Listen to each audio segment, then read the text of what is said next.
मिनश्शैतानिर्रजीम बिस्मिल्लाहिर्रहमानिर्रहीम। अस्सलामु अलैकुम वरहमतुल्लाहि वबरकातुहू। उम्मीद है कि तमाम अहबाब खैरोफियत से होंगे। पिछले सबक के साथ ही इसका भी जो है वो जो है मुल्हिक है, ये पार्ट 2 होगा।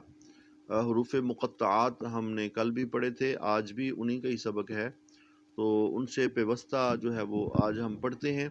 कल मैंने ये अर्ज़ किया था कि नून साकिन जो है आगे मीम है, तो इसको मिला देंगे साथ। तो जब यहाँ मीम मुशद्दद आ गया तो इसको गुन्ना के साथ पढ़ेंगे, ठीक है। तो यहाँ आगे भी इसमें भी मीम मुशद्दद है, तो इसको भी मिलाते हुए गुन्ना करके पढ़ेंगे, ठीक है। तो इन दोनों को पढ़ते हैं। इसके पढ़ने का मुख्तलिफ कायदा है, वो मैं बाद में आपको अर्ज़ करता हूँ। तो त्वा को पुर भी करना है, सीन और यहाँ मीम इनका लिहाज करेंगे, मुशद्दद है तो यहाँ गुन्ना भी करेंगे। तो इसको पढ़ेंगे तो सीम मीम, ठीक है। तो इसको सीन को मीम के साथ मिला दे, सीम मीम पढ़ा है, सीन मीम नहीं पढ़ा, ठीक है जी। तो इसका खास ख्याल रखेंगे। तो पर खड़ी ज़बर है, इसको 1 सेकंड तक लंबा करना है और सीन को मिलाते पढ़ते हुए मीम के साथ मिला देंगे। तो पढ़ेंगे तासीम मीम, ठीक। आगे ये हमने पीछे पढ़ा मीम मुशद्दद, तो यहाँ भी है। तो इसको पढ़ेंगे जी, इसको अलिफ को लंबा नहीं करना, ठीक है। इस पर कोई हरकत नहीं, इसको अलिफ पढ़ेंगे, हरकत आ जाए तो फिर हमजा बन जाता है। तो इसको पढ़ते हुए जो है वो सौद को भी मोटा भी करना है। तो अलिफ लाम मीम सौद। तो जब सौद हमने पढ़ा तो दाल पर कलकला भी किया है, ठीक है। तो दाल पर जब वक्फ करते हैं तो ये कलकला भी होता है, आपको पता है ये रूफ़ कलकला में से है, तो यहाँ कलकला भी करेंगे।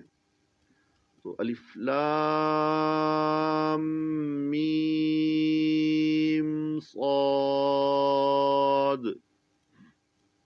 अब ये जो है वो सूरह आले इमरान के आगाज़ में आता है। तो इसको पढ़ते हुए दो तरीके हैं।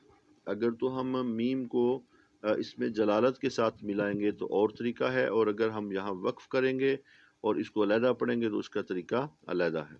अगर इसको जो है वो मीम को इसमें जलालत के साथ मिलाएंगे तो अलिफ लाम मीम मल्लाह मल्लाह पढ़ेंगे, ठीक है। और अगर यहाँ वक्फ करेंगे तो फिर अलिफ लाम मीम अल्लाहु पढ़ेंगे, ठीक है। दोनों तरह हम पढ़ते हैं। तो अगर मिला के पढ़ते हैं तो आप उसको मद्देनजर रखें, इसमें जलालत को मोटा भी करना है, इसलिए जब मिलाकर पढ़ेंगे तो इससे कबल जो है वो ज़बर आ जाएगी। तो हमने पढ़ा था इसमें जलालत से कबल ज़बर या पेश आ जाए तो इसमें जलालत को मोटा करके पढ़ते हैं। तो अब हम पढ़ते हैं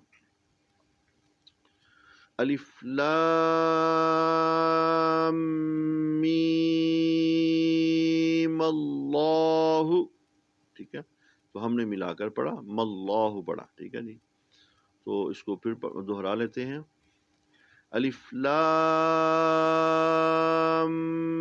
मीम अल्लाहु, ठीक है। तो इसमें जलालत को मोटा भी किया, हु को लंबा नहीं करना क्योंकि ये ज़बर ज़ेर पेश को लंबा नहीं करते, ठीक है।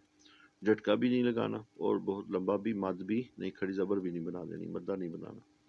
तो अब यहाँ हम वक्फ करते हैं, यहाँ लिखा हुआ भी है इसको अलहदा, और यहाँ हमज़ा है और हमज़ा के ऊपर ज़बर जो है वो डाला हुआ है, यहाँ नहीं है इसलिए कि ये पीछे मिला कर पड़ा है। तो यहाँ इसको अलहदा पड़ा है और उसको अलहदा पड़ा है, तो यहाँ इसमें जलालत बन गया है, इसको अलग से पढ़ के वक्फ कर लेंगे। मसलन अलिफ लाम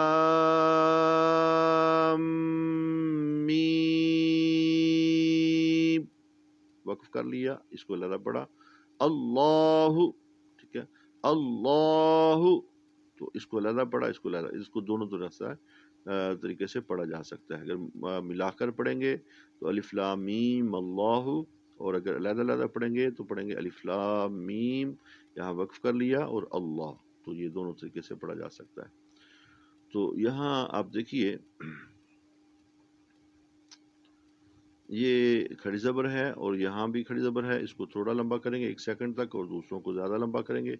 यहाँ आइन है और आइन के बाद सौद है, यहाँ आप देखिए लग लग लिखा हुआ है, और नून जो है वो साकिन है اور ہم نے پڑھا تھا نون ساکن کے بعد حرف القی نہ ہو تو وہاں غنہ بھی کرتے ہیں، تو نون کو ظاہر نہیں کر کے کریں گے بلکہ یہاں غنہ کر لیں گے اور صاد کو آگے پڑھیں گے اور دال پر قلقلہ بھی کریں گے، اور یہ ہا یہ حرف القی ہے تو اس کو سینے کی طرف سے نکالیں گے، ٹھیک ہے جی۔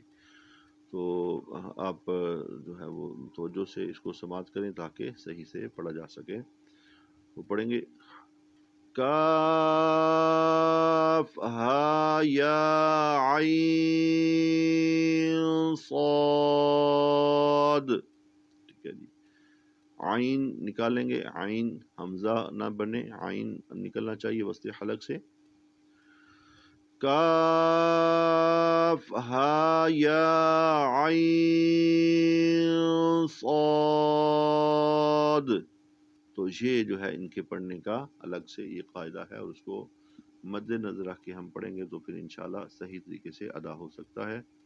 اللہ تعالیٰ سے دعا ہے اللہ ہمیں قرآن و سنت صحیح طریقے سے پڑھنے، سمجھنے، عمل کرنے، اس کی تبلیغ کی توفیق عطا فرمائے، ہماری کوشش قبول فرمائے، قرآن و سنت کے اس مشن میں ہمارے ساتھ تعاون فرمائیں اور اس کو آگے شیئر بھی فرمائیں۔ وما توفیق الا باللہ۔ السلام علیکم ورحمۃ اللہ وبرکاتہ۔